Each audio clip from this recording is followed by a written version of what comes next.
जिंदा रहना है तो हालात से डरना कैसा, जिंदा रहना है तो हालात से डरना कैसा। जंगलाजी मुतलक कर नहीं देखे जाते, जंगलाजी मुतलक कर नहीं देते। हमारे मेंबर रसूल पर क्या हो रहा है? हमारे यहाँ से कौन सा मैसेज दिया जा रहा है? हमारे यहाँ से कौन सा पैगाम दिया जा रहा है?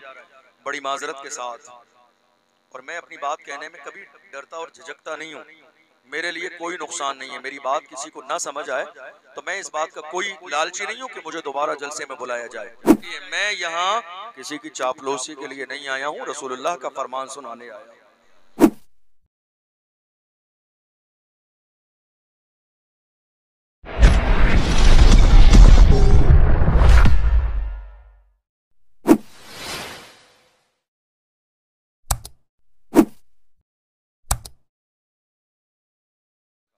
आज हम पुरानी तर्ज पर चलते चले जाएंगे और अपने हालात को बदलने के लिए सोचेंगे नहीं, तो आप यकीन जानिए हालात कभी नहीं बदलेंगे।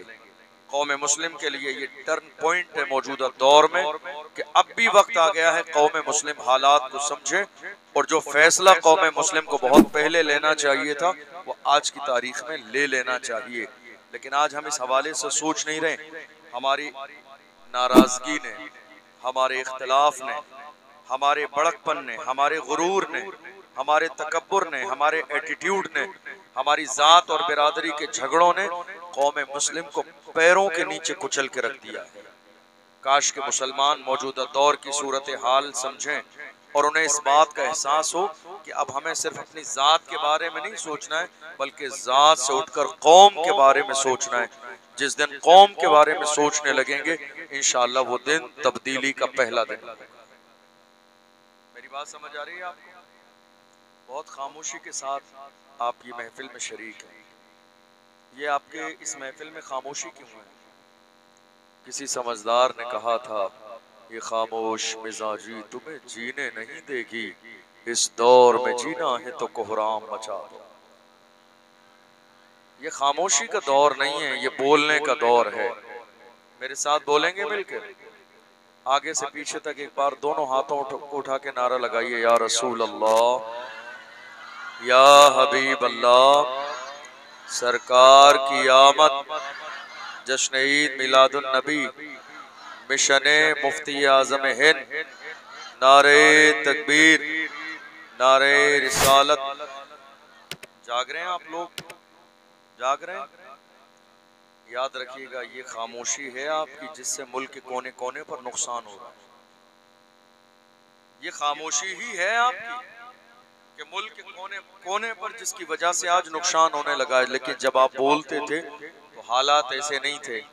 आज हर शख्स अपना दामन बचाने में लगा है, हर शख्स अपने अल्फाज को बदलने में लगा है, हर शख्स अपने जुमले और सेंटेंस चेंज करने में लगा है कि कहीं ऐसा ना हो मेरा नाम आ जाए, कहीं ऐसा ना हो मेरा जिक्र आ जाए, कहीं ऐसा ना हो मेरी बात हो, कहीं ऐसा ना हो लोगों को पता चल जाए मैंने बोला है। याद रखिएगा, खामोश रहेंगे, खामोश रहेंगे, लेकिन ऐसा नहीं है कि खामोश रहने की वजह से आपकी उम्र में इजाफा हो जाएगा। ये 4 दिन जिंदगी आपको ज्यादा मिल जाएगी। बोलेंगे तब भी उतने ही दिन जिंदा रहना है, खामोश रहेंगे तब भी उतनी दिन जिंदा रहना है। अल्लाह का कुरान कहता है, इज़ा जाअ अजलुहुम ला यस्तअखिरून साअतन व ला यस्तक़दिमून। अल्लाह ने मौत का वक्त मुकर्रर फरमा दिया है, न एक लम्हा पहले आएगी न एक लम्हा बाद में आएगी। जो अल्लाह ने मुकर्रर मौत का वक्त कर दिया है उसी लम्हे मौत आएगी। जब मौत का वक्त अल्लाह ने मुतय्यन फरमा दिया है तो यकीन जानिए कि बोलने का जो हक है वो आपको होना चाहिए, बोलने का जो मिजाज है वो आपके अंदर होना चाहिए, बोलने की जो कंडीशन है वो आपके अंदर होना चाहिए। आपकी खामोशी से जितना नुकसान हो रहा है, कभी कभी आपके बोलने से भी उतना ज्यादा नुकसान हो जाता है। इसलिए डॉक्टर वसीम बरेलवी ने कहा था कि अगर इंसान ये सीख ले कब कहाँ क्या बात कही जाती है, ये हुनर हो तो हर एक बात सुनी जाती है। जिस दिन कौम को ये पता चल जाए कब बोलना है और क्या बोलना है।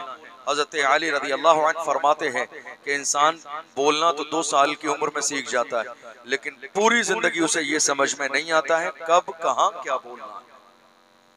बोलना तो 2 साल में सीख जाता है, लेकिन पूरी जिंदगी इंसान को ये समझ में नहीं आता है कि कब कहाँ क्या बोलना है। आज हमारे साथ यही हो रहा है।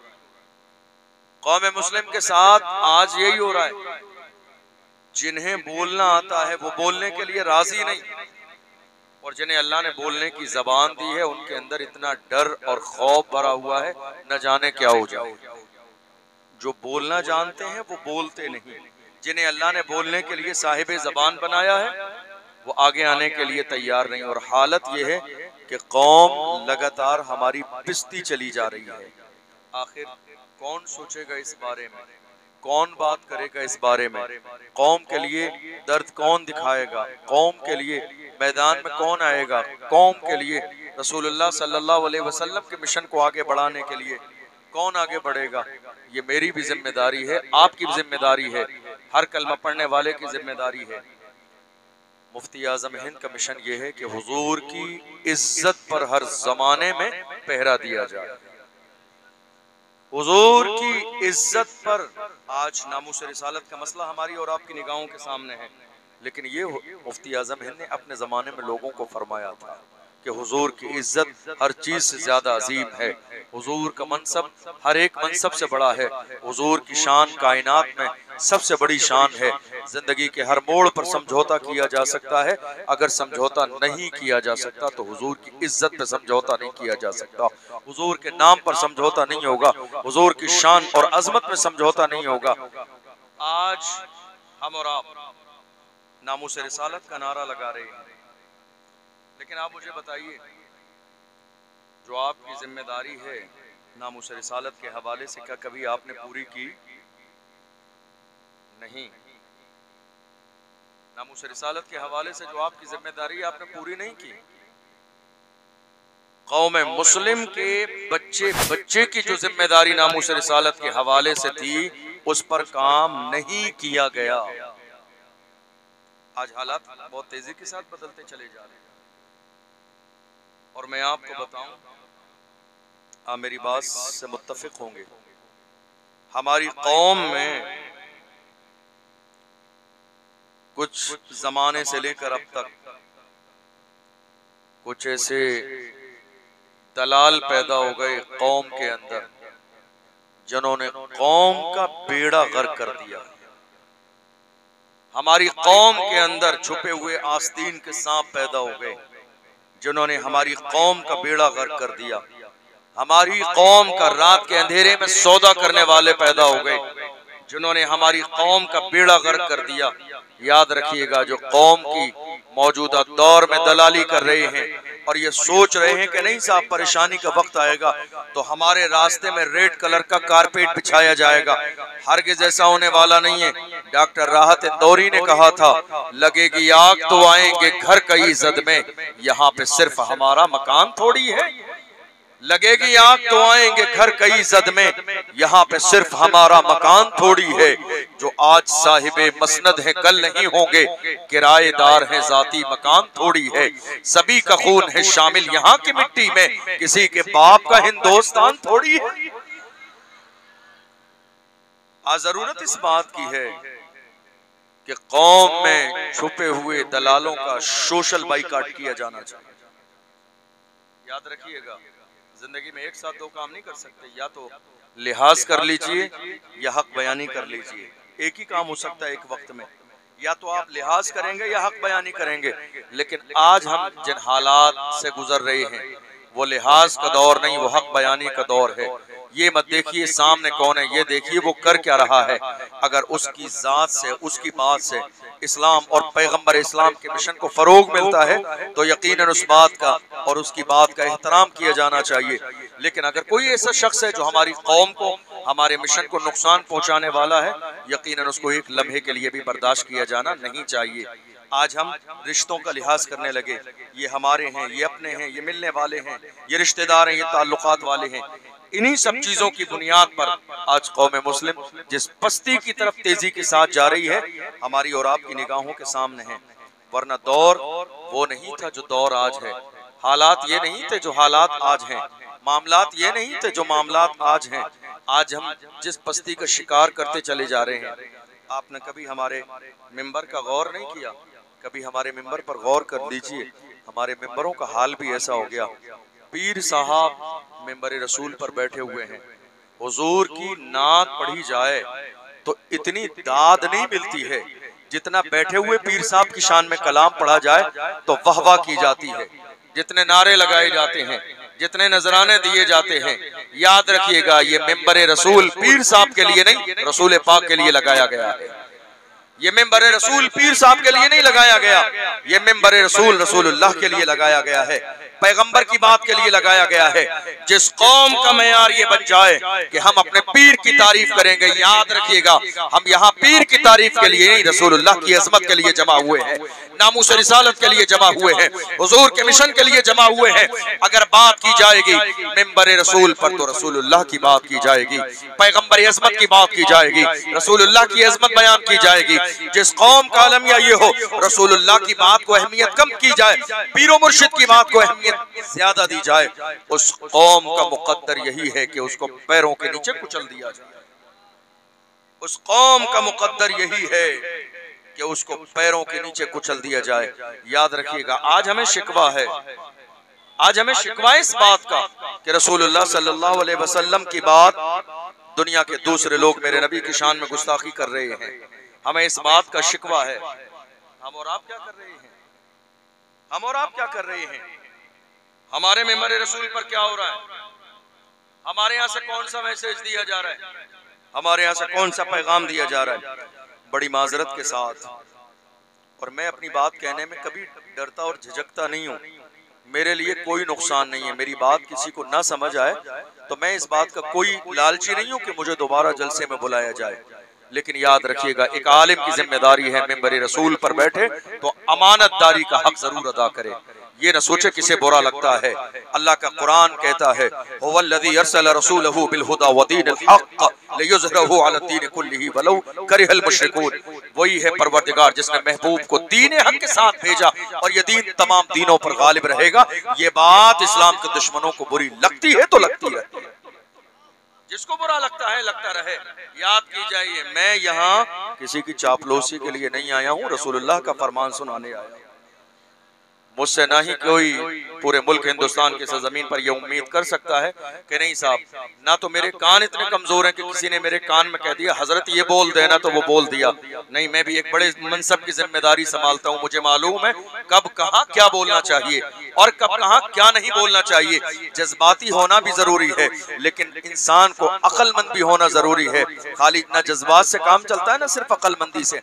जब दोनों चीजों का संगम होता है तब जाके बेहतरीन काम होता है। याद रखिएगा, मिंबर रसूल हम जिस मकसद के लिए लगाते हैं, काश के आज हमारे मिंबर रसूल से वो काम होने लगे जिसके लिए मिंबर रसूल लगाया जाता है। कौम के हाल और हालात रातों रात बेहतर हो जाएंगे। मेरे नबी की सीरत में क्या नहीं है? हुजूर की जिंदगी में क्या नहीं है?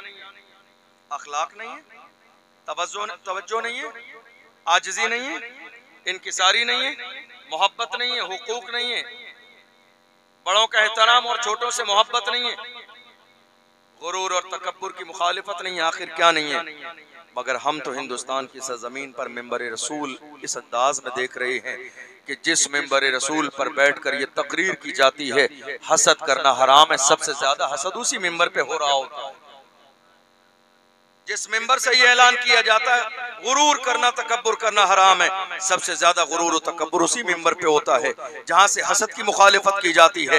हसद वहीं आपस में चल रहा होता है। याद रखिएगा, जब तक कौम मुस्लिम ख्वाह वो उलमाए किराम हो या अवाम हो अपना गुरूर और तकब्बुर खत्म करके हुजूर की नामूस के लिए पूरी ईमानदारी के साथ खड़े नहीं होंगे, तब तक हालात नहीं बदलेंगे, तब तक माहौल बेहतर नहीं होगा, तब तक इनकलाब बर्पा नहीं होगा। याद रखिएगा, इनकलाब आता है जब उलमा खड़े होते हैं तो इनकलाब आता है, जब उलमा हक बयानी से काम लेते हैं तो इनकलाब आता है, जब उलमा कौम के लिए मुखलिस होते हैं तो इनकलाब आता है। तुमने देखा नहीं इनकलाब किसने बर्पा किया? आजादी का नारा किसने लगाया? मुल्क को आजाद किसने लगाया? ये तो दुनिया की बदनसीबी है कि हमारे कौम के उलमा से बाज़ाब्ता दुश्मनी निभाई जा रही है और उन्हें जेल के अंदर बंद किया जा रहा है। वरना ये मुल्क आजाद नहीं था उस वक्त तक जब तक एक आलिम दीन ने आवाज न उठाई थी। मुल्क आजाद है। मुल्क अगर आजाद है अंग्रेजों से तो आवाज उठाने वाला एक आलिम था जिसे दुनिया अल्लामा फजल हक खैराबादी के नाम से जानती है।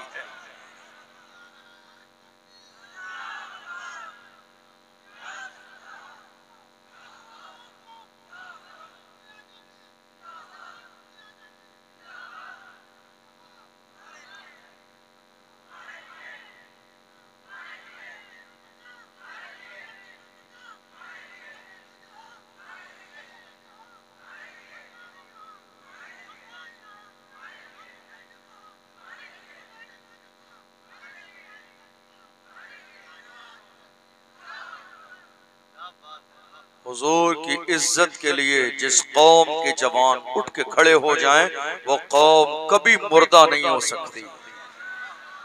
जिस कौम के जवान हुजूर की इज्जत के लिए खड़े हो जाएं, तुम इतना डरते और दबते मौजूदा दौर में तुम्हारे हौसले पस्त कर दिए गए। ये मौजूदा दौर है, वरना तुम्हारा हाल ये था। डॉक्टर इकबाल ने कहा, ऐ मेरी कौम के गैरतमंद जवानों, तुम किसी दौर में डरने वाले नहीं थे। तुम्हारा हाल ये था, टल न सकते थे अगर जंग में अड़ जाते थे। पांव शेरों के भी मैदान से उखड़ जाते थे। तुझसे सरकश हुआ कोई तो बिगड़ जाते थे। तीर क्या चीज है, हम तोप से लड़ जाते थे। शान आंखों में न जचती थी जहांदारों की, कलमा पढ़ते थे हम छांव में तलवारों के। हम जो जीते थे तो जंगों की मुसीबत के लिए या रसूल अल्लाह, और मरते थे तेरे नाम की अजमत के लिए। दश्त तो दश्त है, दरिया भी न छोड़े हमने, बहरे जुल्मात में दौड़ा दिए घोड़े। हुजूर की इज्जत के लिए जिस कौम के जवान खड़े हो जाते हैं वो कौम जिंदा व ताबिंदा हो जाती है। आज हिंदुस्तान की सरजमीन पर मुल्क के कोने कोने में हमारे साथ जो रवैया है हमारी और आपकी निगाहों के सामने है। दुनिया ये एहसास दिला रही है कि हम किराएदार हैं। हिंदुस्तान की सरजमीन पर हमारे साथ जो रवैया है, हमें ये एहसास दिलाने की कोशिश की जा रही है कि हम हिंदुस्तान की सरजमीन पर किराएदार हैं। मैं इसलिए कहता हूं जवानों, अब नारा लगाओ तो ये कहा करो, हम इस मुल्क के वफादार भी हैं, जिम्मेदार भी हैं और बराबर के हिस्सेदार भी हैं। जिम्मेदार भी हैं, वफादार भी हैं और हिस्सेदार भी हैं। जब पड़ा वक्त चमन पे तो लहू हमने दिया, जब पड़ा वक्त चमन पे तो लहू हमने दिया। आज कहते हो कि गुलशन में तेरा काम नहीं, अरे हम भी तामीर वतन में है बराबर के शरीक। दरो दीवार अगर तुम हो तो बुनियाद है।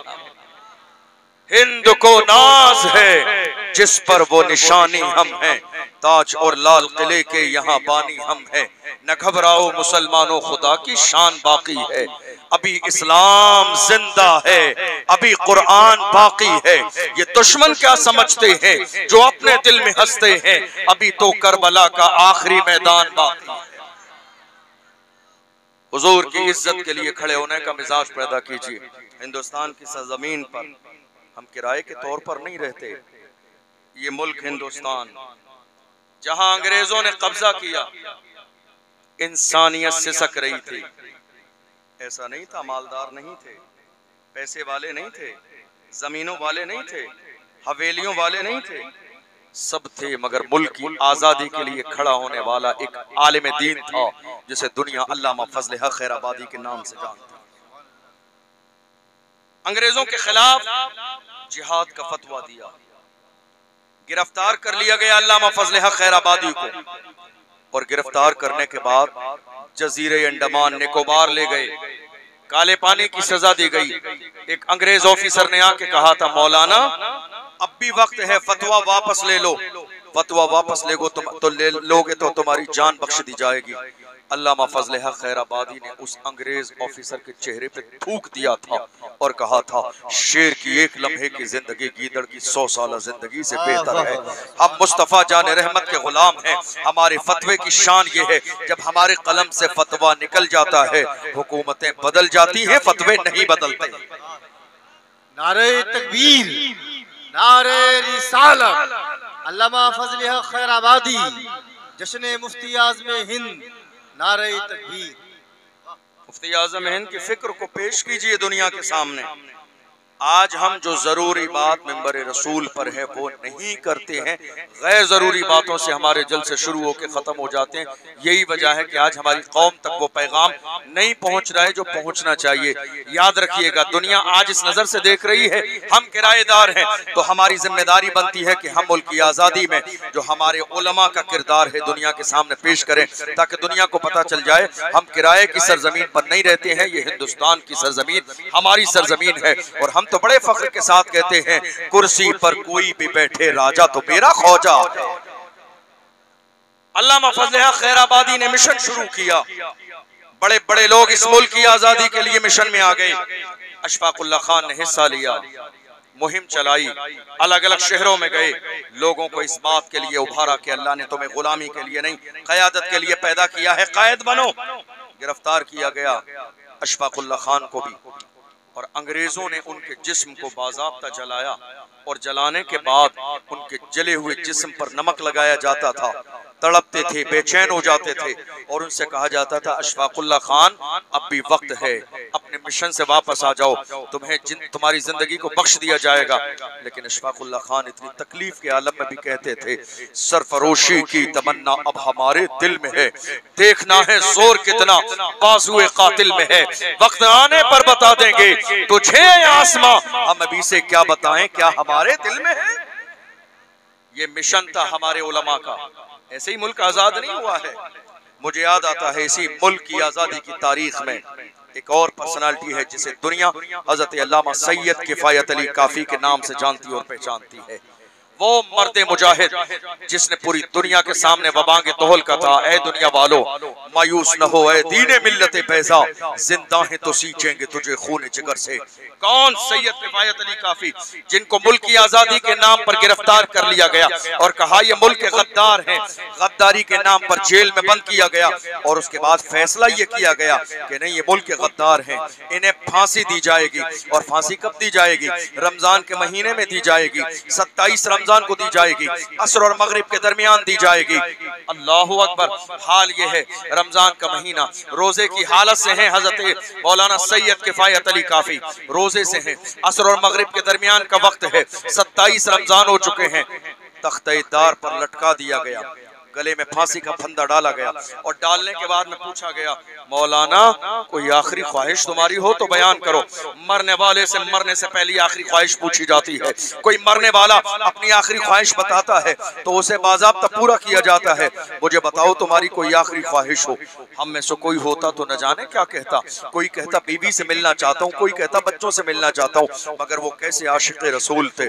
आज कहने को तो हम भी आशिक रसूल हैं। मौलाना सैयद किफायत अली काफी ने जबकि उनके गले में फंदा डाल दिया गया, तख्ते-ए-दार पर लटका दिया गया, कहा मौलाना कोई आखिरी ख्वाहिश हो तो बयान करो। तो उन्होंने मुस्कुरा के फरमाया था मेरी आखिरी ख्वाहिश जानना चाहते हो सुनो, कोई गुल बाकी रहेगा ने चमन रह जाएगा, पर रसूलुल्लाह का दीने हसन रह जाएगा। अतलसो कम ख्वाब की पोशाक पर नाजा न हो, इस तने पे जान पर खाली कफन रह जाएगा। हम सफीरों बाग में है कोई दम का चहचहा, बुलबुलें उड़ जाएंगी सूना चमन रह जाएगा।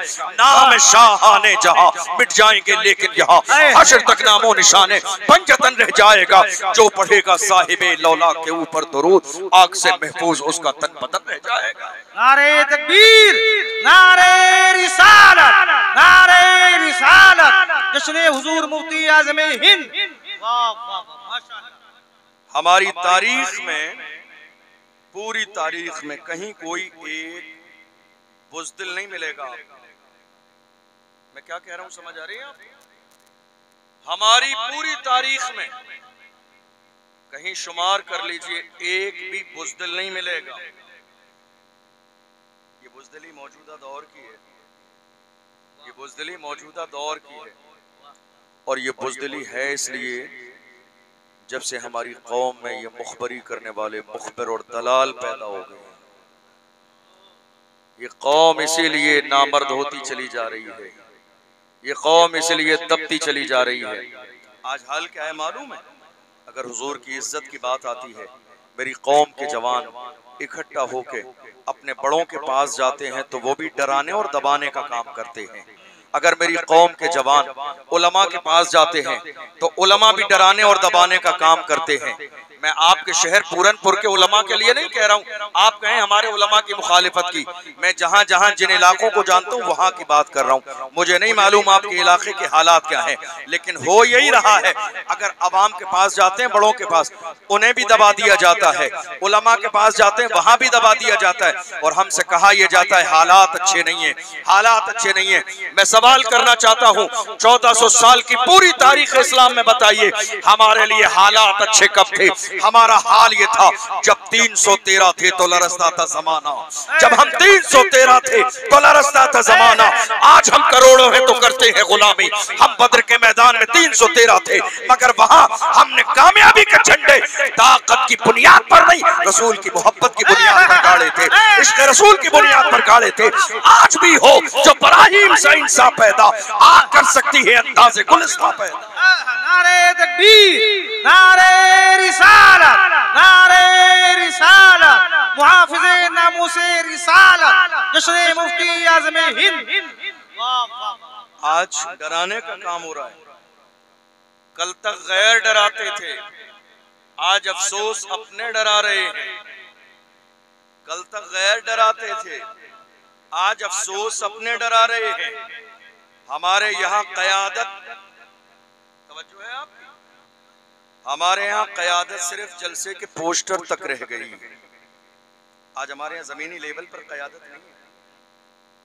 हमारे यहाँ क़यादत जलसे के पोस्टर तक रह गई। ज़ेरे क़यादत, ज़ेरे सरपरस्ती, ज़ेरे सदारत, ये क़यादत ज़मीनी लेवल पर नहीं है। जब कौम को कायद की ज़रूरत होती है तो कायदीन एसी रूम में सो रहे होते हैं। जब कौम को कायद की ज़रूरत होती है तो मोबाइल स्विच ऑफ होते हैं। जब कौम को कायद की ज़रूरत होती है तो शहर छोड़ के चले जाते हैं। जब कौम को कायद की ज़रूरत होती है तो बीमार बन के गोली खा के सो जाते हैं। जब कौम को कायद की ज़रूरत होती है तो हॉस्पिटल में जाके एडमिट हो जाते हैं। हम तो कहते हैं अल्लाह करे तुमसे हमारा पीछा छूट जाए, हमेशा के लिए जाके सो जाओ किसी जगह, हमारा पीछा तो छूटे। हमें नामर्द कायदीन की ज़रूरत नहीं है, हमारे जवानों को मर्द कायदीन की ज़रूरत है।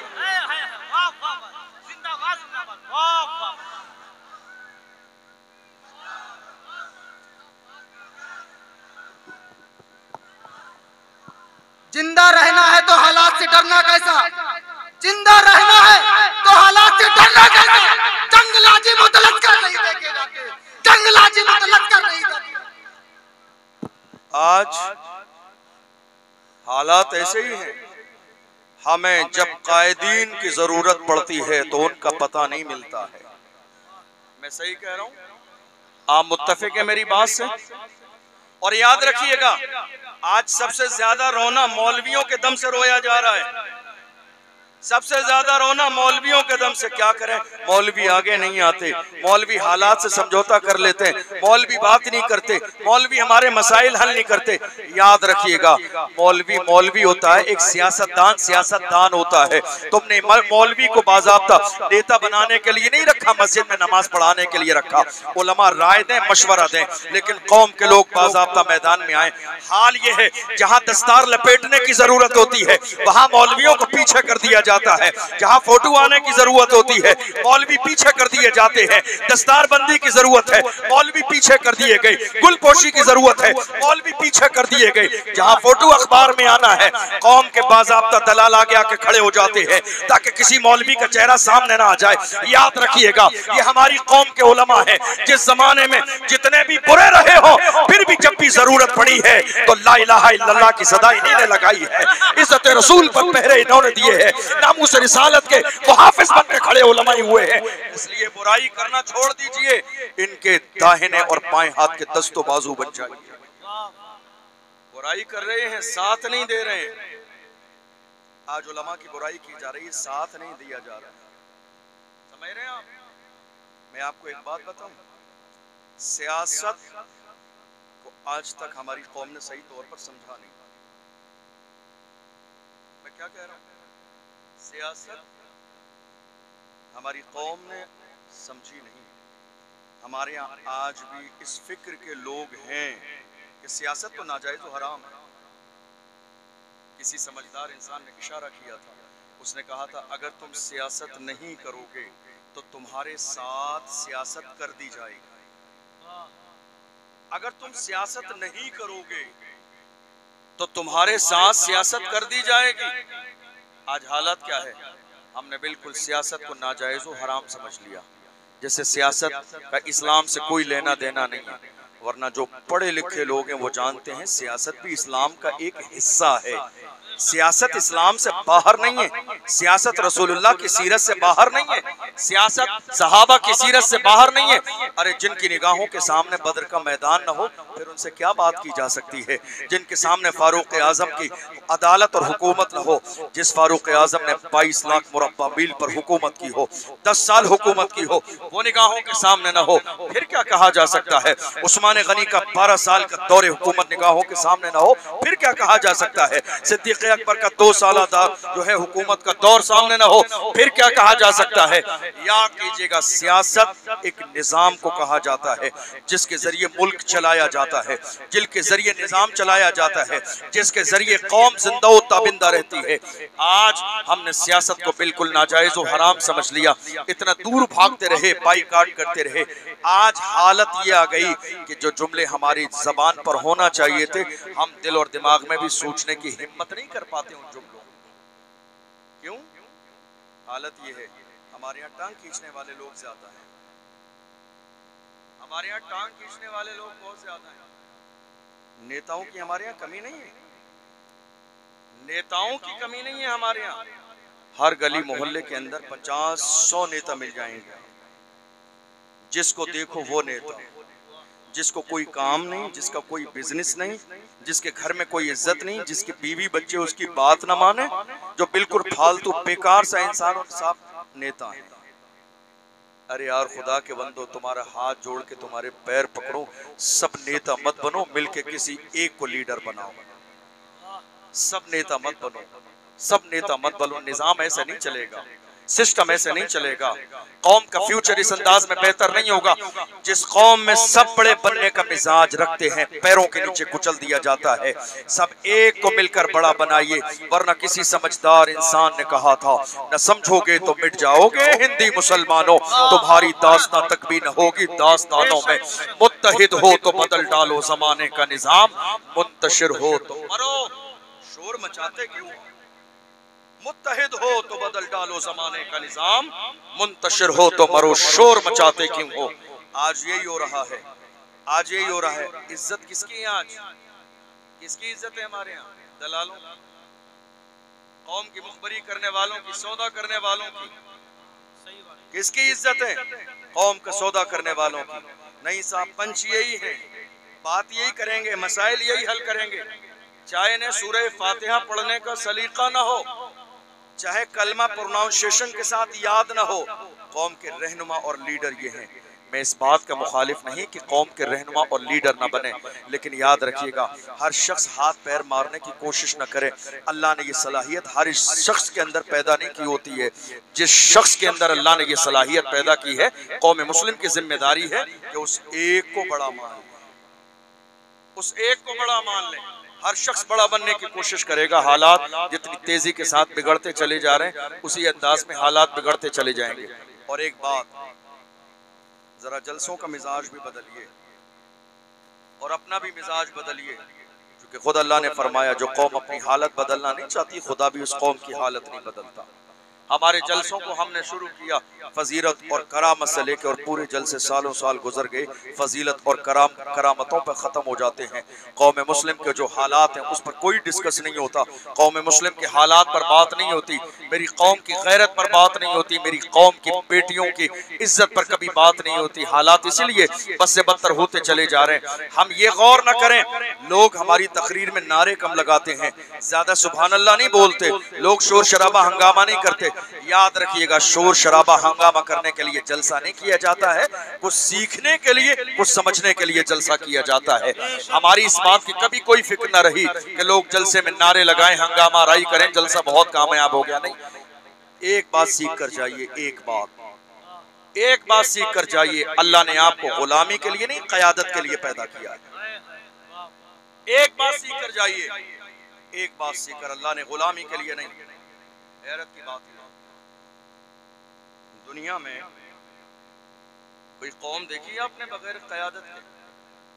कोई कौम है? नहीं, कोई कौम नहीं। हमारा हाल 75 साल से ज्यादा का जमाना गुजर गया मुल्क की आजादी को, लेकिन ये कौम एक लीडर न तैयार कर सकी, एक लीडर न तैयार कर सकी। क्यों? हमारी कौम के अंदर हर आदमी अपने अमाल के एतबार से फरिश्ते की हैसियत रखता है। हर शख्स हमारे यहाँ फरिश्ते की हैसियत रखता है। आप किसी एक शख्स का नाम ले दीजिए, फलां ने इतना बड़ा काम किया।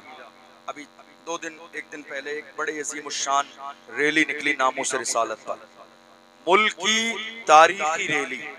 वहां पर भी कुछ लोग चेमगोइयां करने लगे, नहीं ये ऐसा है, नहीं ये वैसा है, नहीं ये ऐसा है, नहीं ये वैसा है। याद रखिएगा, ये जो आदत हमारी कौम के लोगों ने बना ली है ना, हर एक के अंदर खामी निकालने की, ये ऐसा है वैसा है, अगर यही मिजाज मेरी कौम के लोगों का रहा तो याद रखिएगा इस कौम के पास कभी कोई हीरो ना हो पाएगा, इस कौम के पास कभी कोई कायद ना हो पाएगा। हमने तो ये देखा है हमारी कौम के अंदर इलेक्शन का दिन आ जाता है, रात आ जाती है, सुबह आ जाती है, मगर लोग फिर भी कशमकश में रहते हैं, वोट किसे देना है किसे नहीं देना है। एक घर में अगर 5 वोट हैं तो 5 वोट भी किसी एक बंदे को नहीं जाते हैं, 5 वोट अलग अलग 5 लोगों को जाते हैं। ये हाल हमारी कौम का हो गया। जिस कौम के अंदर हाल ये हो कि जहां 500 रुपए की रिश्वत लेने के बाद पूरे खानदान के वोट किसी एक जालिम को दे दिए जाएं और जुमे में कहा जाए हजरत जरा दुआ करा देना अल्लाह जालिम हुक्मरान से निजात दे। जिस कौम का ये मेयार बन चुका हो, जालिम को वोट देने के बाद दुआ करा रहे हैं अल्लाह जालिम हुक्मरान से निजात दे। हालात कैसे बदलेंगे, कंडीशन कैसे बदलेगी, माहौल कैसे बदलेगा।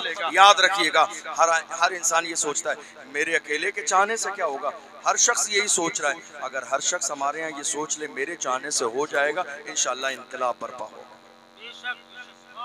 हम में से हर शख्स सोच रहा है मेरे चाहने से क्या होगा। अब यहाँ इतने लोग बैठे, मिसाल के तौर पर 1000 लोग हैं, मैंने अकेले ने सोचा मेरे चाहने से क्या होगा, 1000 लोगों ने ये सोचा, हो गया 1000 लोगों का नुकसान। लेकिन अगर यही 1000 लोग ये सोच लेते नहीं मैं अपने हिस्से की जिम्मेदारी अदा करूंगा, मैं अपने हिस्से की कोशिश करूंगा, मैं अपने हिस्से की मेहनत करूंगा, हर मुसलमान ये सोच लेता तो आज हालात ये नहीं होते। याद रखिएगा जो हमारी कौम के अंदर टांग खींचने का मिजाज पैदा कर लिया, ये भी सही नहीं है, वो भी सही नहीं है, ये भी सही नहीं है, वो भी सही नहीं है। अब जिब्रील अमीन नाजिल नहीं होंगे, अब अल्लाह का कलाम नहीं आएगा, जिब्रील अमीन नाजिल होने वाले नहीं है। अब मौजूदा दौर में किसी को सलाहुद्दीन अय्यूबी बन के खड़ा होना पड़ेगा ताकि कौम की क़यादत हो। मौजूदा दौर में किसी को मोहम्मद बिन कासिम बनना पड़ेगा ताकि कौम की क़यादत हो। मौजूदा दौर में किसी को अर्तुगरुल गाजी बनना पड़ेगा ताकि कौम की क़यादत हो। मौजूदा दौर में किसी को उस्मान गाजी बनना पड़ेगा ताकि कौम की क़यादत हो। मौजूदा दौर में किसी को टीपू सुल्तान बनना पड़ेगा ताकि कौम की क़यादत हो। मौजूदा दौर में किसी को अली अकबर बनना पड़ेगा ताकि कौम की क़यादत हो। मौजूदा दौर में किसी को खालिद बिन वलीद बनना पड़ेगा ताकि कौम की क़यादत हो। कमी निकालने का मिजाज पैदा करना बंद कर दीजिए, सपोर्ट करने की आदत डाल लीजिए। याद रखिए न फरिश्ता मैं हूँ न फरिश्ते आप हैं, मगर किसी को अल्लाह ने सलाहियत दी है, मानने का मिजाज पैदा कीजिए। जिस दिन मानने की आदत डाल लेंगे कामयाबी का आपके लिए वो पहला दिन हो। हम इंतजार में हैं, हम इंतजार में हैं कोई मौजज़ा हो जाए, हालात बदल जाए, मौजज़ा हो जाए, हमारे लिए कोई आसमान से नाजिल हो जाए। इंतजार में है, कोई नहीं आएगा। मैं आपको बताऊं जंगे बद्र का मौका है, उलमा जानते हैं जंगे बद्र का मौका है। रसूलुल्लाह 313 सहाबा को लेकर मैदान में गए।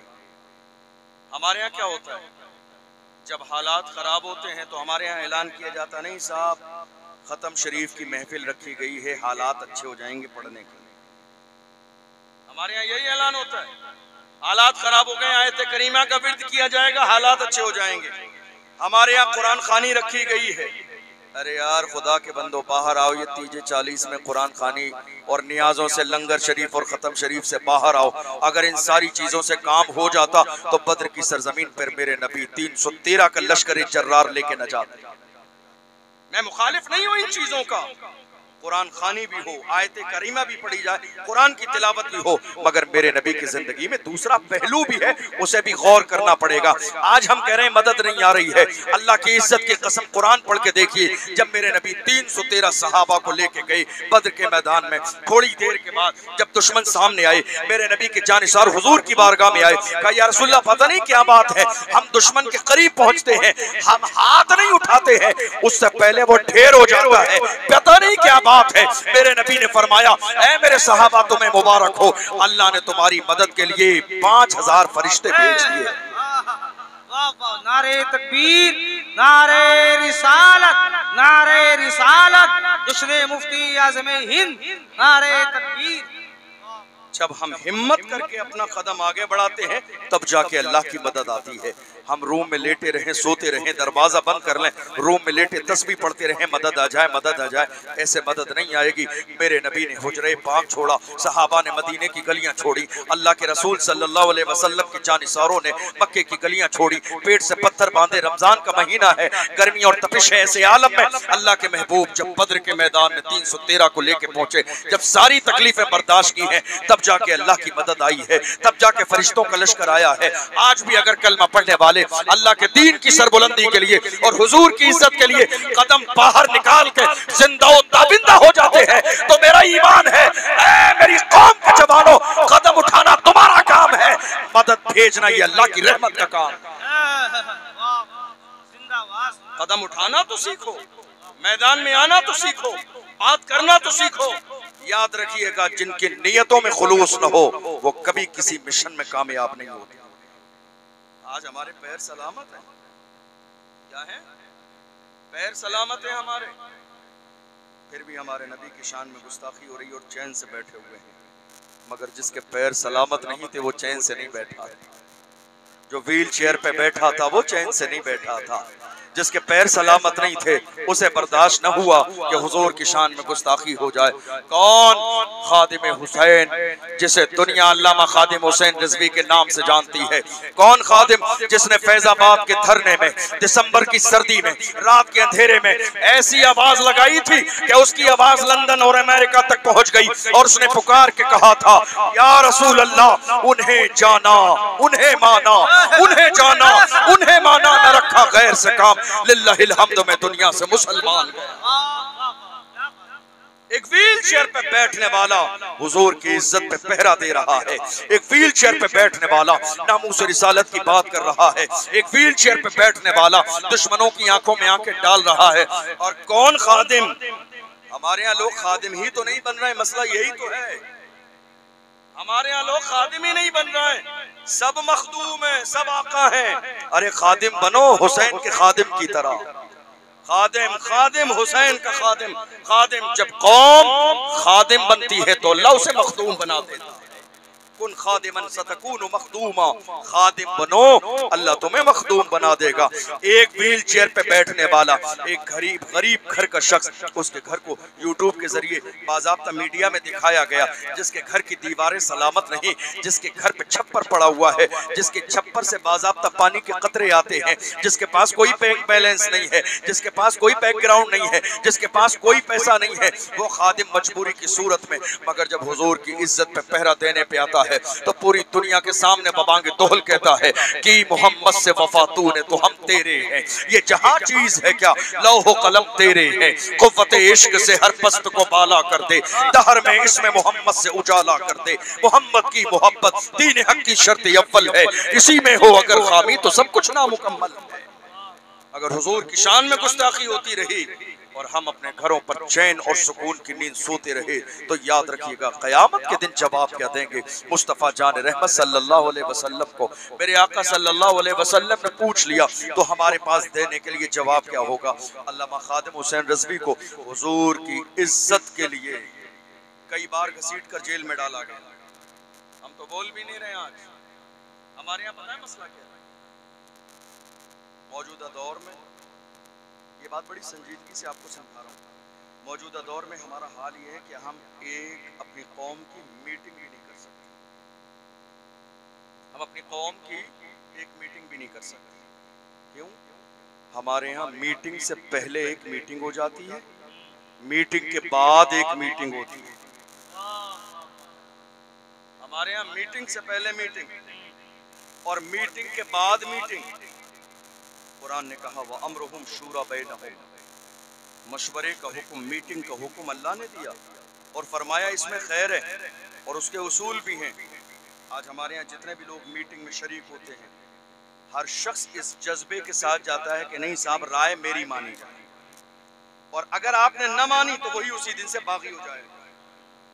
हालांकि मशवरे के उसूल में से है राय दीजिए, अगर आपकी राय से कौम का फायदा होगा तो उसको कबूल किया जाएगा, और अगर आपसे बेहतर राय किसी की है तो उसको कबूल किया जाएगा। इस जज्बे के साथ मत जाइए। मगर हमारे यहाँ माहौल ये है, मशवरे से पहले एक मशवरा, मशवरे के बाद एक मशवरा। लेकिन हाल क्या है? मीटिंग से पहले मीटिंग साजिश है, मीटिंग के बाद मीटिंग बगावत है। समझ लीजिए इस बात को।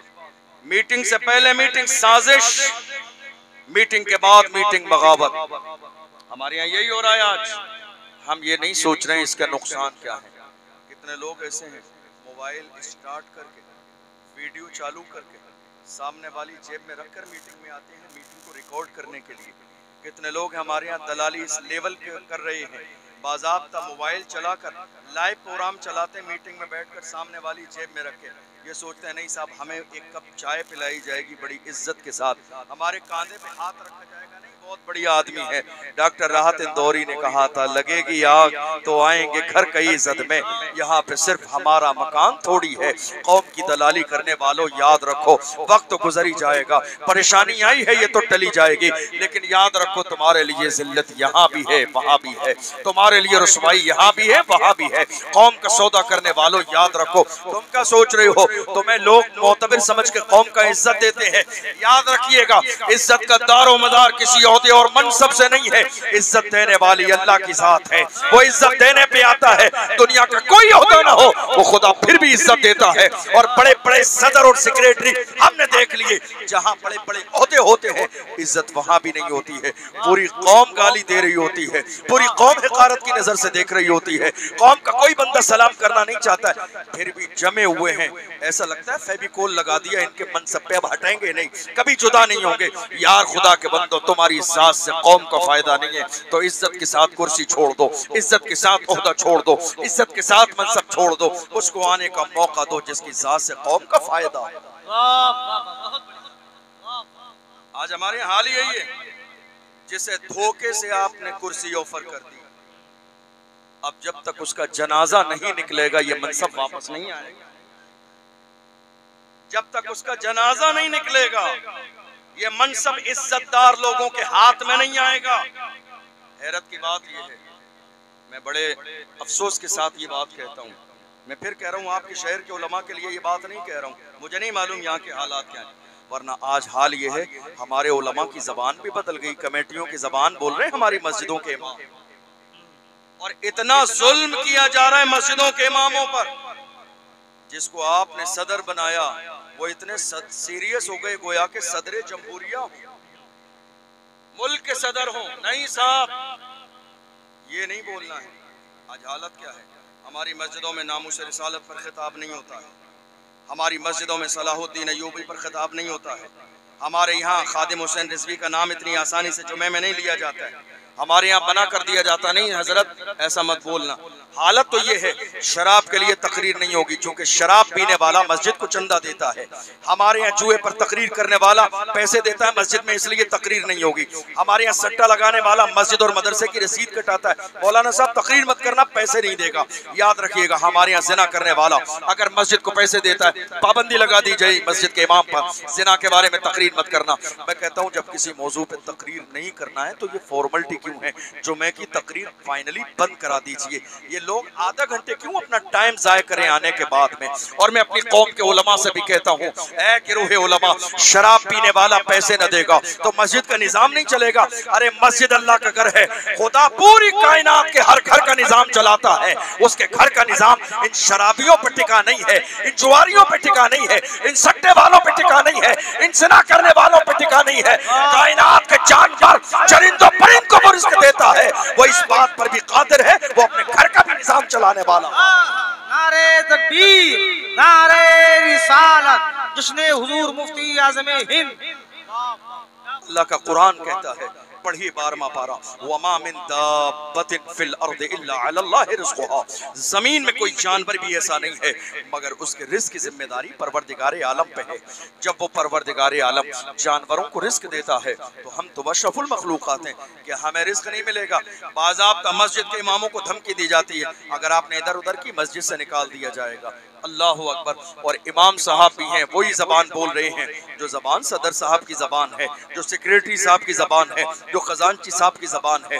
यार खुदा करे कि हमारी मस्जिदों में खुददार उलमाए कराम आ जाएं, ऐसे लोगों के मुंह पे पैसे मार के वापस चले जाएं। रखो तुम्हारे पास, अल्लाह ने रिस्क की जिम्मेदारी तुम्हारे ऊपर नहीं दी, अपने रहमो करम पे दी है। याद रखिएगा, मस्जिद के मिंबर पे खड़े होके बयान सदर साहब की शान नहीं होगी, रसूल पाक की शान बयान होगी।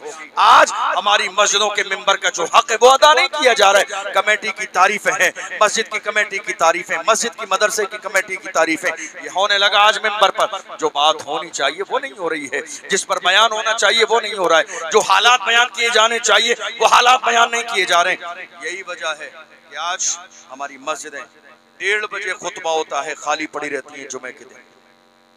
ऐसा है या नहीं? हमारी मस्जिदों की सफ़ें खाली पड़ी रहती है। 1:30 बजे खुतबा होता है, 1 बजे तकरीर शुरू होती है। कौम के जवान आके नहीं बैठते हैं, वो घड़ी देखते रहते हैं कब 1:30 बजे और कब हम जाके मस्जिद में बस खुतबा सुन के नमाज पढ़ें। कई उलमा इकराम ने मुझसे कहा, हजरत क्या बात है, कोई ऐसा नुस्खा और अमल बताइए कि 1 बजे हम 1:30 बजे तक तकरीर करते हैं, लोग आने ही नहीं चाहते हैं, आधी से ज़्यादा मस्जिद खाली पड़ी होती है। मैंने कहा यार बात यह है, लोग अब चाहते हैं ज़रा सा नयापन आए, ज़रा सी हालात पर बात हो, ज़रा सी कौम के मसाइल पर बात हो, ज़रा नामूस रिसालत पर बात हो, ज़रा मेरी कौम के जवानों को हौसला मिलना चाहिए। कौम के जवानों के हौसले को पस्त करने वाले हज़ारों लोग हैं, वो अल्लाह के घर में आते हैं हौसला लेने के लिए। अगर वहाँ भी उनके हौसले को पस्त कर दिया जाएगा तो काम कैसे चलेगा? मैंने कहा बात सिर्फ इतनी है, आज अगर जुमा है, आप तकरीर कर रहे हैं, अगले जुमे के लिए ये ऐलान कर दीजिए, मेरी कौम के जवानों अगले जुमे को मेरा मौजू रहेगा सलाहुद्दीन अय्यूबी ने मस्जिद अक्सा को फतेह कैसे किया। जिस दिन एक जुमा पहले इस मौजू का ऐलान कर देंगे, याद रखिएगा पहली सब में इंशाअल्लाह कौम के सारे जवान नजर आएंगे। जवान ये चाहते हैं हालात पर बात हो, जवान ये चाहते हैं हुजूर की इज्जत पर बात हो, जवान ये चाहते हैं नामूस रिसालत पर बात हो। मेरी कौम के जवान ये चाहते हैं कि मौजूदा हालात पर बात हो, मगर आज ऐसा नहीं हो रहा है। और हमने मौजूदा हालात को ऐसा समझ लिया है, या अल्लाह ये इतना बड़ा जुर्म कैसे कर दिया, हमने सियासत की बात कर दी। आज कितने हमारे स्टाफ के लोग हैं जिन्हें आज तक ये जुमला समझ में नहीं आ रहा है, सबको अपनी अपनी पड़ी है, सब अपनी अपने लगे हुए, नहीं साहब ये हमारे अपने हैं, ये गैरे हैं, ये गैरे हैं, ये बेगाने हैं, ये हैं, ये हैं। नहीं, मौजूदा दौर में ज़रूरत इस बात की है कि हम अपने ज़ाती मफाद को छोड़कर कौम के नाम पर खड़े हों, कौम के लिए फैसला करें। हमारे यहाँ आज कितनी कमेटियाँ मालूम है आपको? हर मोहल्ले में, हर मोहल्ले में हमारे यहाँ कमेटी है, नौजवान कमेटी। किस किस काम के लिए?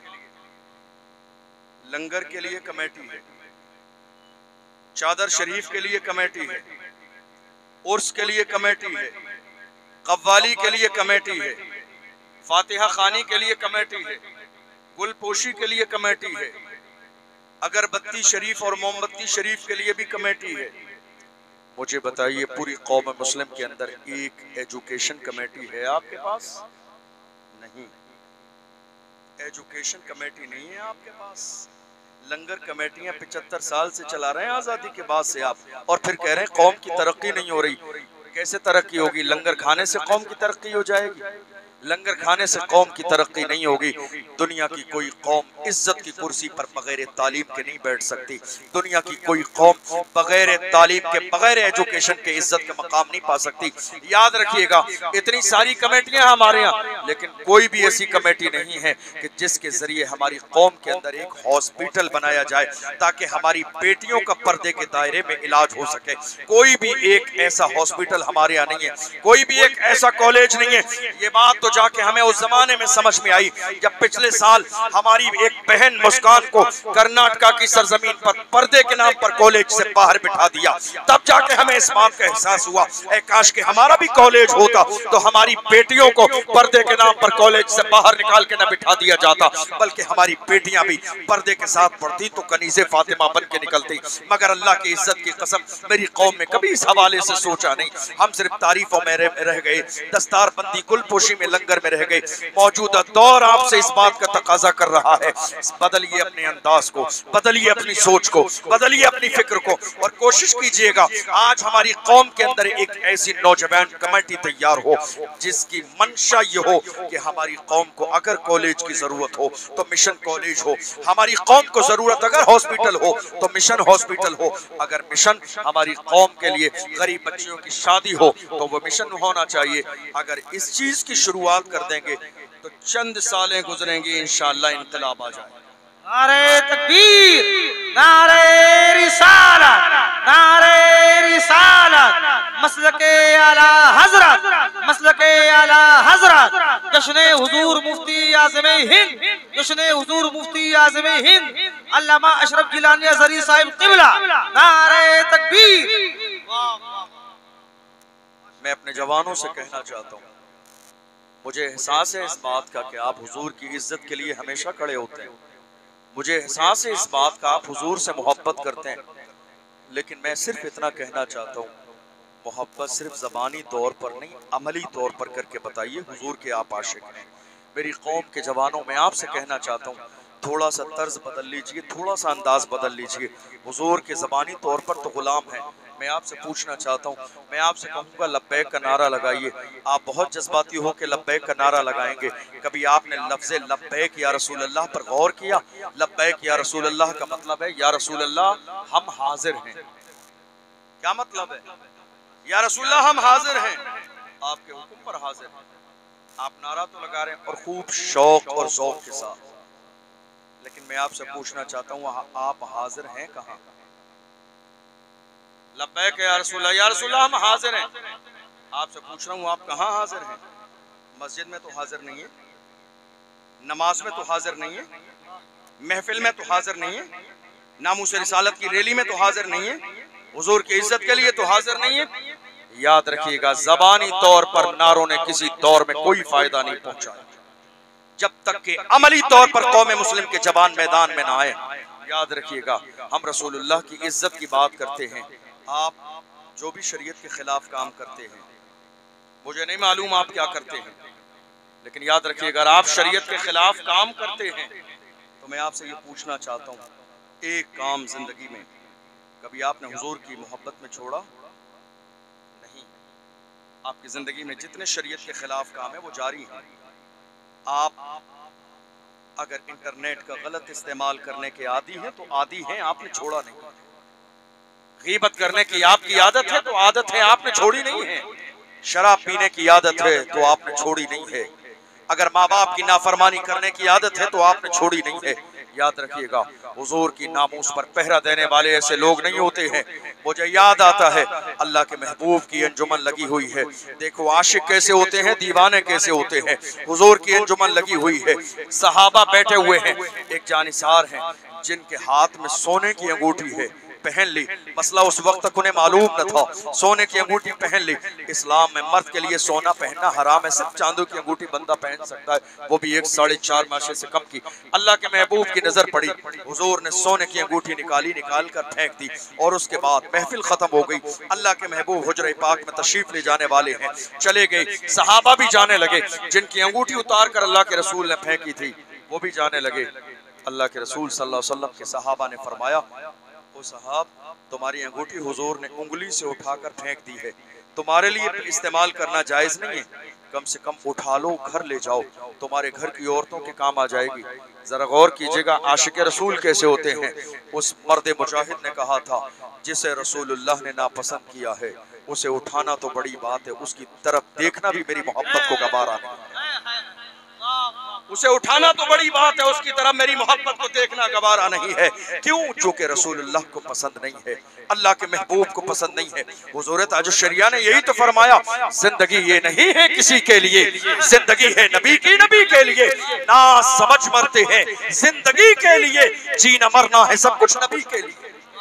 हमें यही मिजाज दिया गया। हम हुजूर के आशिक तो हैं, हुजूर के गुलाम तो हैं, हुजूर के दीवाने तो हैं, मगर याद रखिएगा हमारी जिंदगी कैसी गुजर रही है, कहाँ गुजर रही है, किस हाल में गुजर रही है।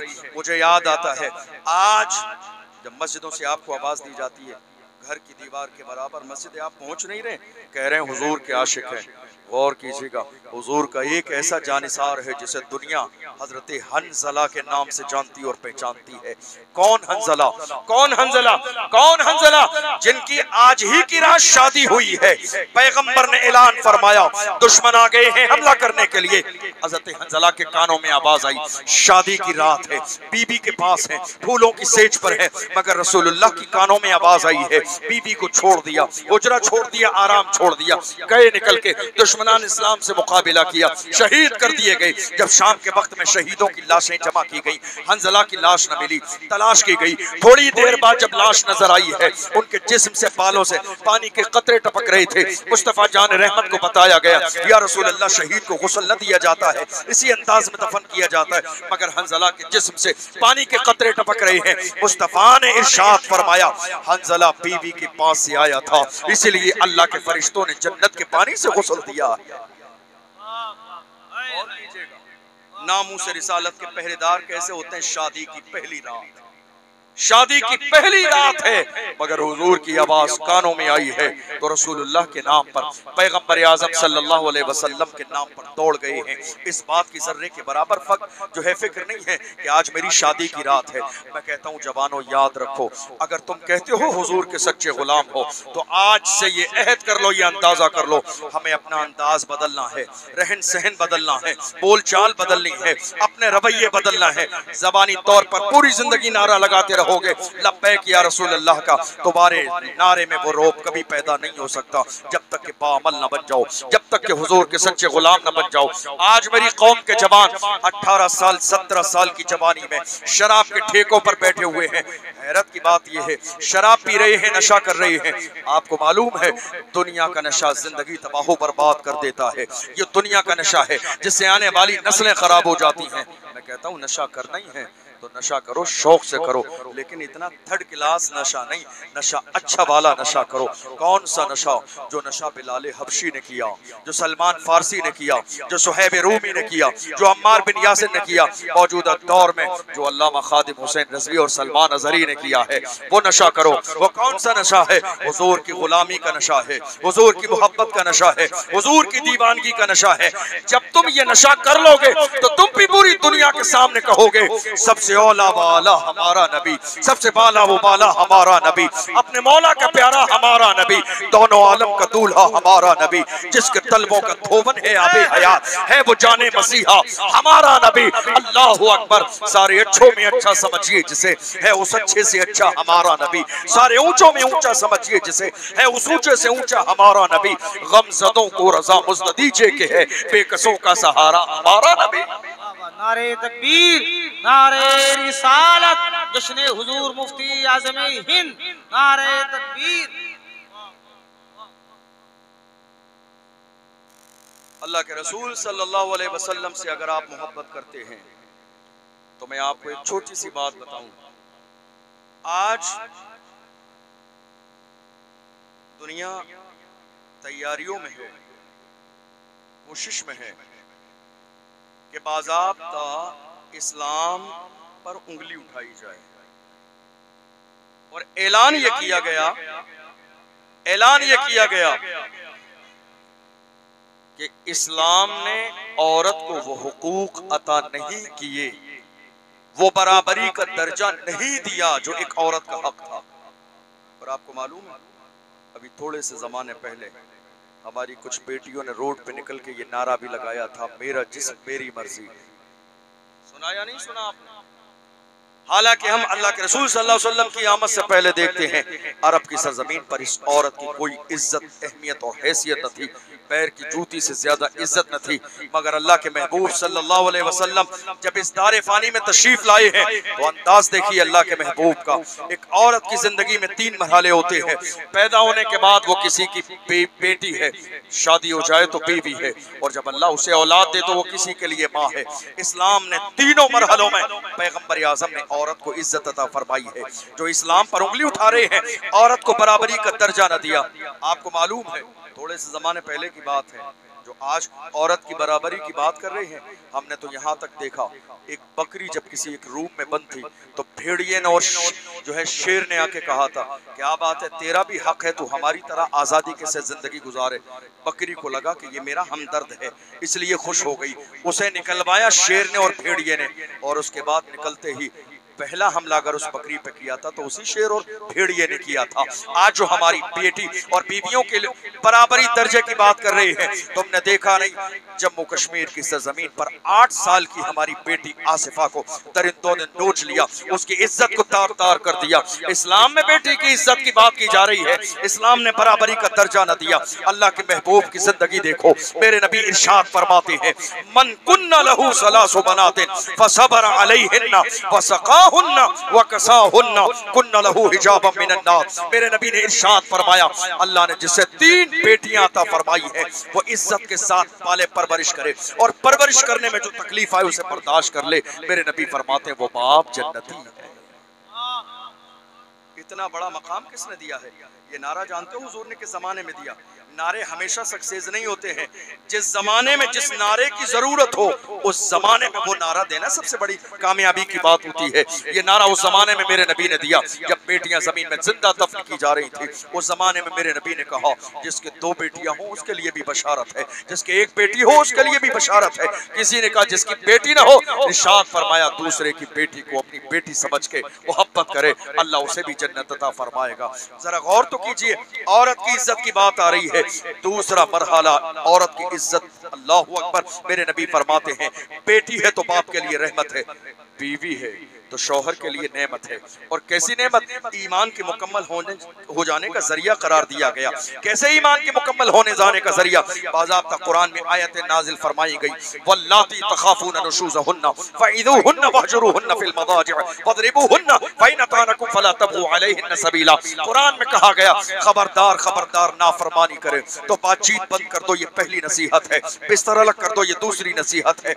मारो, ये तीसरी नसीहत है। लेकिन ऐसा न मारना कि जिस्म की हड्डी टूट जाए। अल्लाह के कुरान ने कहा और अल्लाह के रसूल सल्लल्लाहु अलैहि वसल्लम ने जब पर्दा फरमा लेने वाले थे अल्लाह के महबूब, तो मेरे नबी ने इरशाद फरमाया इस्तौसू बिन्निसाई खैरा, ऐ लोगों औरतों के बारे में भलाई की नसीहत करके जा रहा हूँ, खबरदार जुल्म न करना। और जब तीसरा मरहला आया, तीसरा मरहला माँ का, तो मेरे नबी ने फरमाया अल जन्नतु तहत अक़दाम उम्महातिकुम, जन्नत तुम्हारी माँ के कदमों के नीचे है। रिज़ल रब्बि फी रिज़ल वालिदैन व सख्तुर रब्बि फी सख्तिल वालिदैन। माँ बाप अगर राजी हैं तो खुदा राजी है, माँ बाप अगर नाराज हैं तो खुदा नाराज है। ये इस्लाम का एक पहलू है। लोग आज पैगंबर की इज्जत पर हमला कर रहे हैं। कितने लोग हैं आज मेरे नबी की शान में गुस्ताखियां कर रहे हैं।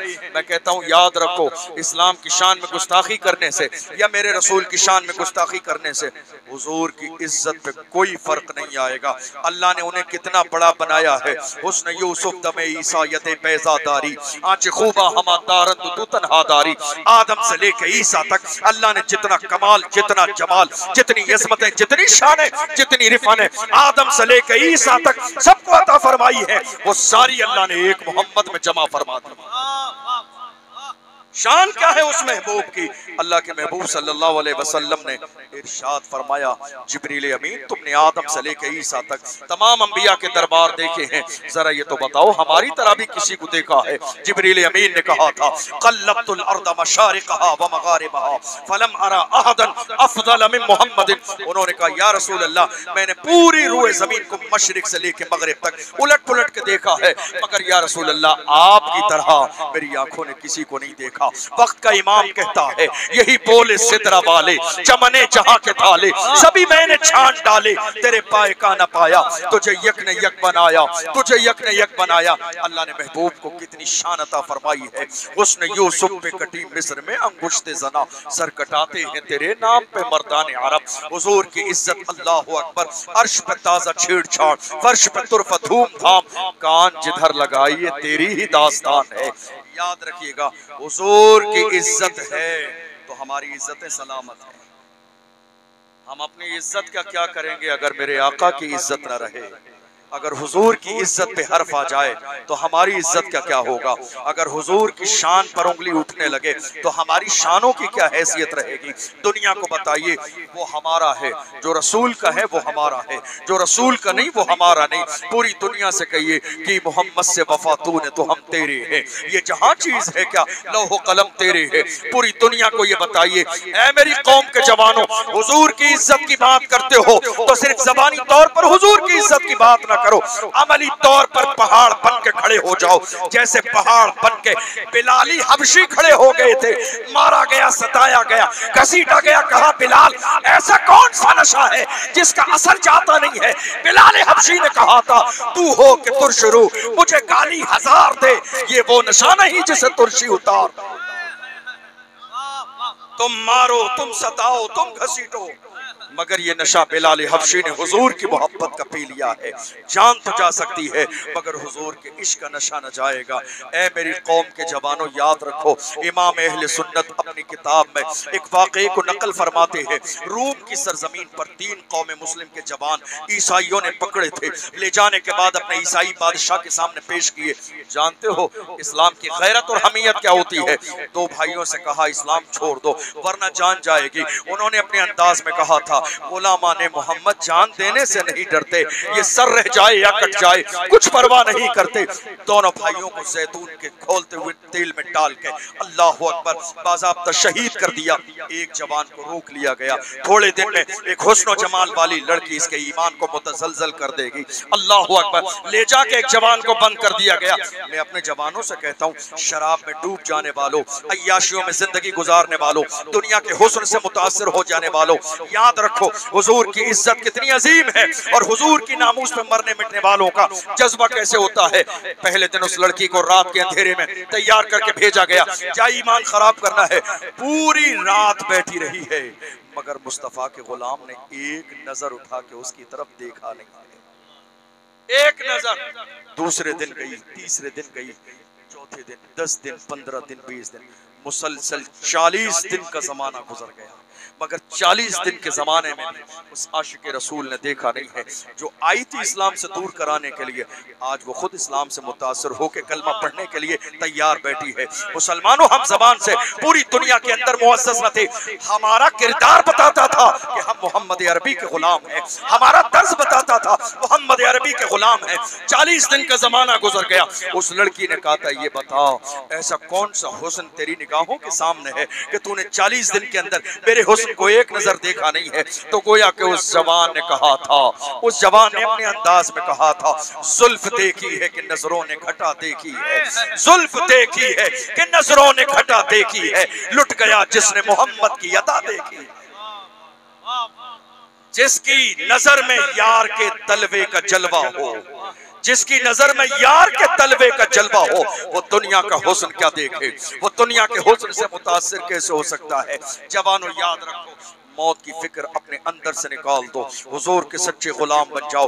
मौत का वक्त अल्लाह ने तुम्हारे लिए मुकर्रर फरमा दिया है। जिस वक्त मौत आनी है, आनी है, कोई रोकने वाला नहीं है। जब जाना है तो दुनिया से जाना है, लेकिन हुजूर की इज्जत पे पहरा देने का मिजाज पैदा करें। और याद रखिएगा, मिजाज ये बनाइए, काम करने वाला जो भी हो वो हमारे सर का ताज है। फैसला चेहरा देख के मत कीजिए मौजूदा दौर में, फैसला काम देख के कीजिए, फैसला मिशन देख के कीजिए, फैसला नियत देख के कीजिए, फैसला काम देख कर कीजिए, फैसला ये देख कर कीजिए कि इनके हाथों में हुजूर का दामन है कि नहीं, हुजूर के गुलाम है कि नहीं, हुजूर के दीवाने है कि नहीं। मुफ्ती आजम हिंद का जश्न मनाने वालों, याद रखो, मुफ्ती आजम हिंद की पूरी जिंदगी का दारो मदार नामूस रिसालत पर है।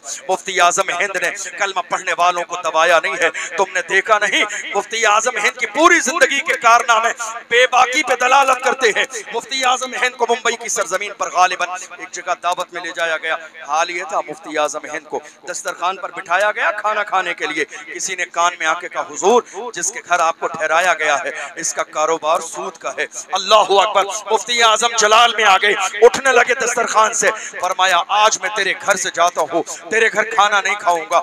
जिस दिन तेरा कारोबार हलाल का हो जाएगा उस दिन तेरे घर कयाम भी करूंगा, उस दिन तेरे घर खाना भी खाऊंगा। मुफ्ती आजम हिंद ने इस चीज की परवाह न की कि सामने वाला राजी होगा या नाराज होगा। मुफ्ती आजम हिंद ने कलमा पढ़ने वालों को ये मिजाज दिया, हमें करना है शहंशाही बतहा की रजा जोई, वो अपने हो गए तो कुव्वते परवारदिगार अपनी, ये नहीं देखना है दुनिया क्या कहती है। तुम्हें याद नहीं मुफ्ती आजम हिंद ने कौम मुस्लिम को बेबाक किया, निडर बनाया है। शुद्धि तहरीक किसके जमाने में थी?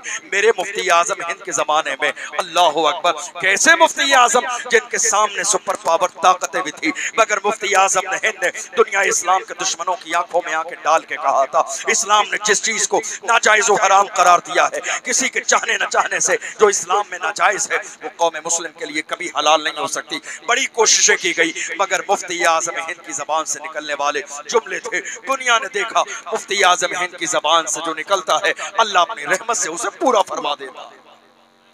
आज हम इस मुबारक तकरीब में आए हैं, ये मिशन लेकर जाइए, हमारी जिंदगी बेमकसद न गुजरे। हम जिएंगे तो हुजूर की नामूस पे पहरा देते हुए और दुनिया से जाएंगे तो हुजूर की नामूस पे पहरा देते हुए। याद रखिएगा, ज़बानी तौर पर साथ देने का मिजाज मत पैदा कीजिए, अमली तौर पर मैदान में आइए। मैं बताऊं, लीडर बनना बहुत आसान काम है।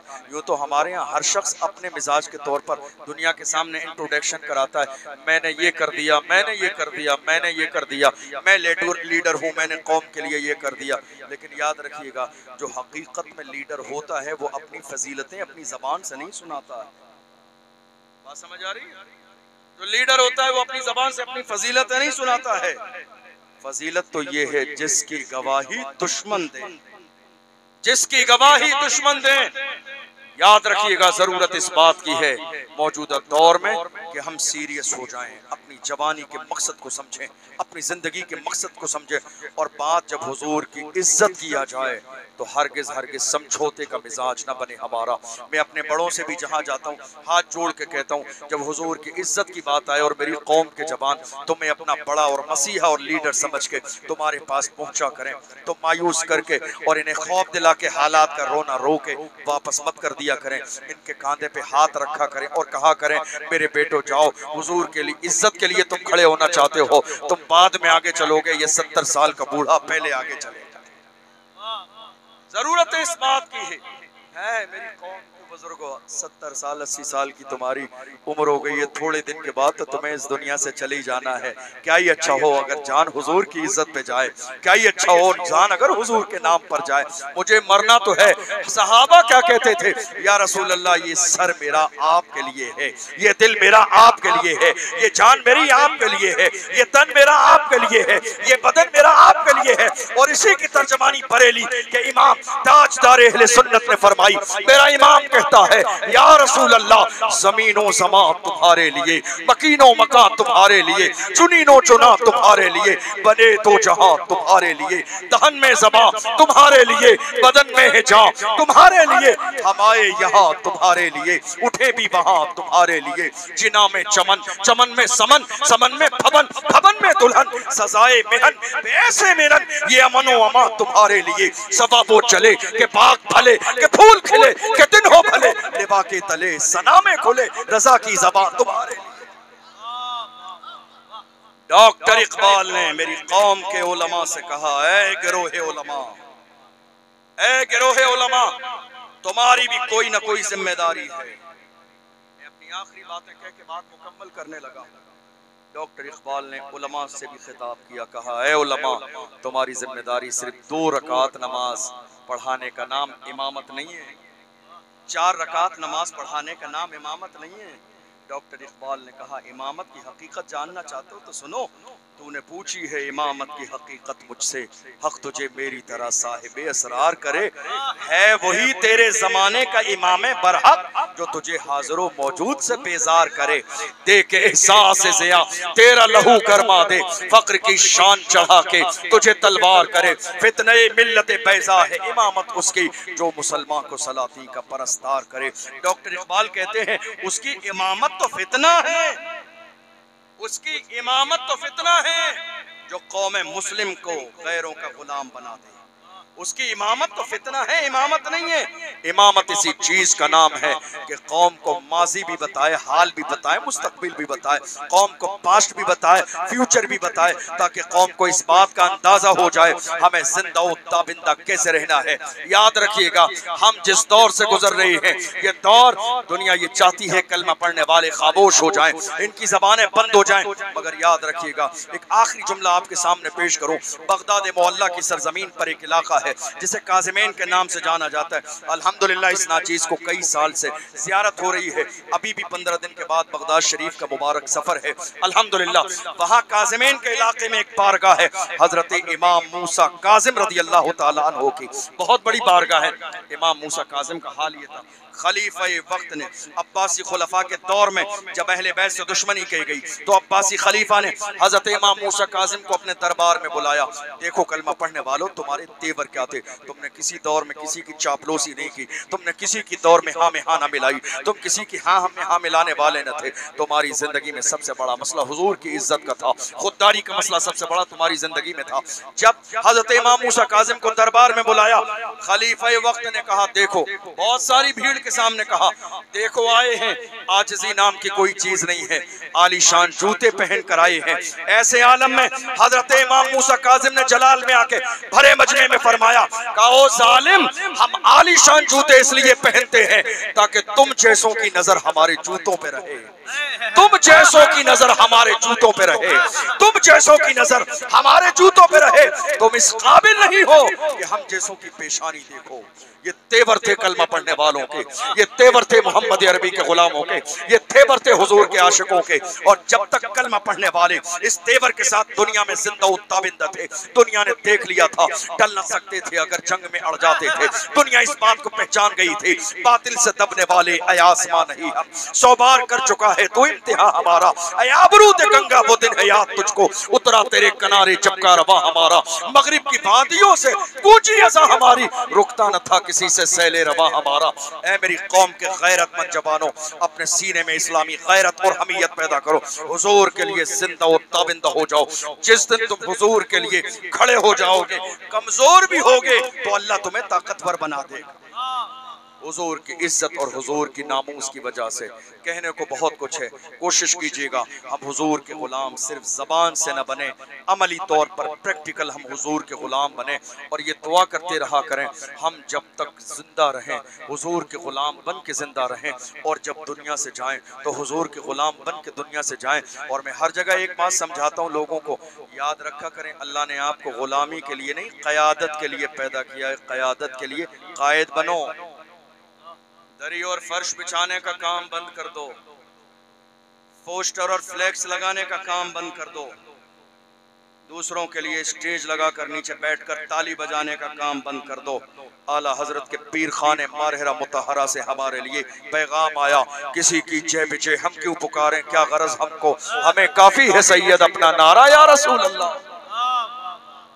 आज हमारी ये नज़र की कमज़ोरी है, जो हमारे लिए खड़ा है हम उसके लिए नहीं खड़े हो रहे हैं, जो हमारी आवाज़ उठा रहा है हम उसके लिए आवाज़ नहीं उठा रहे हैं। आज कई बार मैंने हसद यहाँ तक देखा, अगर कोई एक आम आदमी हुजूर के लिए, हुजूर की इज्जत के लिए बड़े पैमाने पर आवाज़ उठा देता है ना, तो हमारे स्टाफ के लोग ही इतने हासिद हो जाते हैं ना, तलाश कर कर के बुराइयां लाते हैं, ये तो ऐसा है वो तो ऐसा है। हमें ये बुराइयां नज़र नहीं आती हैं, हमें ये नज़र आता है एक बंदा हुजूर के इश्क में खड़ा तो है, हुजूर की इज्जत के लिए खड़ा तो है, नामूस रिसालत के लिए खड़ा तो है, दुश्मनों की आंखों में आंखें डाल के बात करता तो है, वो बांगे धौल ऐलान करता तो है। तुम मक्खी वाला काम करो, ये तुम्हारी किस्मत है, पूरे साफ जिस्म को छोड़ के गंदगी पर बैठती है, मगर हम मक्खी वाला काम नहीं करेंगे।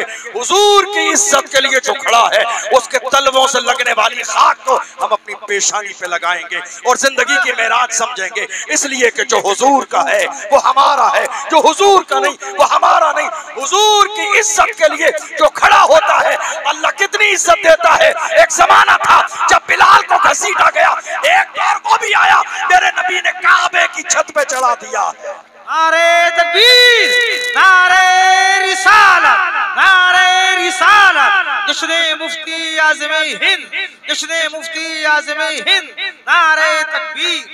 जो हुजूर से सच्ची मोहब्बत करते हैं, और मैं अपने बारे में कहता हूँ चंद दिन पहले अशरफ जिलानी को हिंदुस्तान में कोई जानता पहचानता नहीं था, मगर मैं बड़े फख्र के साथ कहता हूँ, जब लोग मुझे जानते पहचानते हैं, बड़े फख्र के साथ कहता हूँ, जब तक बिका न था तो कोई पूछता न था, तुमने खरीद के मुझे अनमोल कर दिया। ऐ हुजूर के आशिकों, हुजूर की इज्जत पे तुम ईमानदारी के साथ जिस दिन खड़े हो जाओगे, याद रखो तुम्हारे सीने में ये धड़कता हुआ दिल गुंबद खजरा के सदके में है, तुम्हारे जिस्म पर ये आलीशान लिबास मुस्तफा जाने रहमत के सदके में है। बल्कि हम तो बड़े फख्र के साथ कहते हैं, या रसूल अल्लाह, ये नाज ये अंदाज हमारे नहीं होते, झोली में अगर टुकड़े तुम्हारे नहीं होते, मिलती ना अगर भीख हुजूर आपके दर से, इस शान से मंगतों के गुजारे नहीं होते, बेदाम ही बिक जाइए बाजारे नबी में, इस शान के सौदे में खसारे नहीं होते।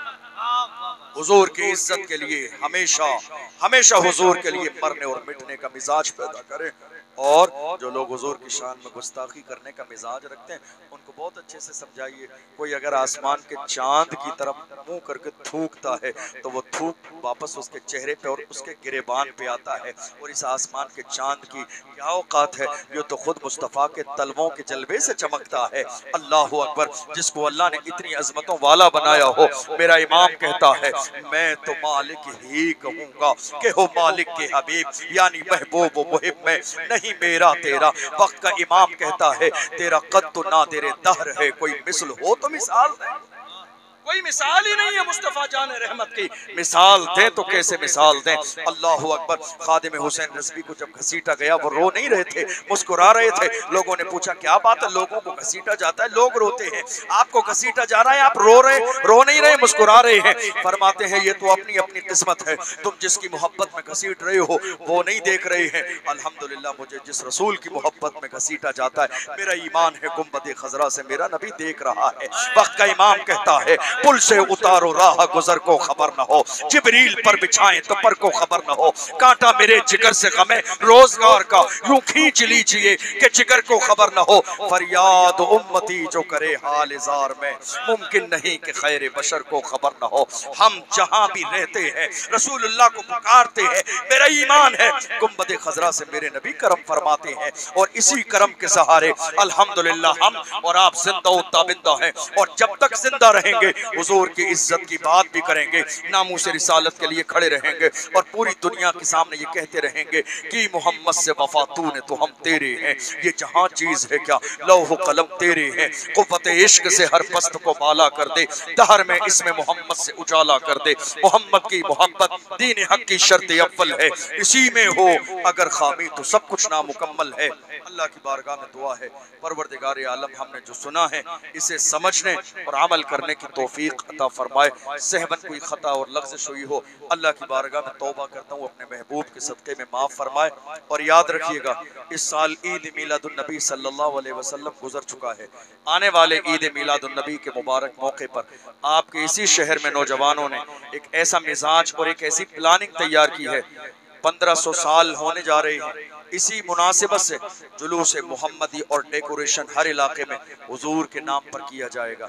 याद रखिएगा, सब कुछ हमारा हुजूर के नाम के लिए है, इसलिए आपकी और मेरी हम सब की जिम्मेदारी है, जब हुजूर की इज्जत की बात आ जाए, जब हुजूर की आमद की खुशी की बात आ जाए, तो ना हमें पैसे देखना है ना वक्त देखना है, मेरे तो आप ही सब कुछ है रहमत आलम। मैं जी रहा हूँ जमाने में आप ही के लिए, हुजूर के इज्जत के लिए खड़े हो जाएंगे। याद रखिएगा, सब कुछ उन्हीं के सदक़े में है। वक्त का इमाम कहता है, वो जो न थे तो कुछ न था, वो जो न हो तो कुछ न हो, जान है वो जहान की, जान है वो जहान है।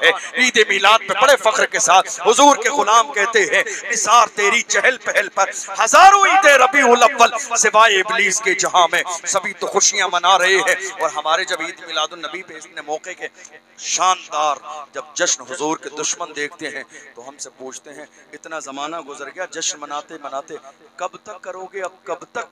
हम उनसे कहते हैं, हश्र तक, हश्र तक डालेंगे हम पैदाइशे मौला की धूप, मिस्ल फारस नजद के किले गिराते जाएंगे, खाक हो जाएं अदू जलकर मगर हम तो रजा, दम में जब तक दम है जिक्र उनका सुनाते जाएंगे। अल्लाह की बारगाह में दुआ है, परवरदिगार हमारे जिन भाइयों ने इस अजीम शान महफिल को सजाया, कोशिशें मेहनतें की, अल्लाह उन्हें बेहतरीन सलाह और बदला अता फरमाए। खड़े हो जाइए, दुरूद व सलाम पढ़ लीजिए।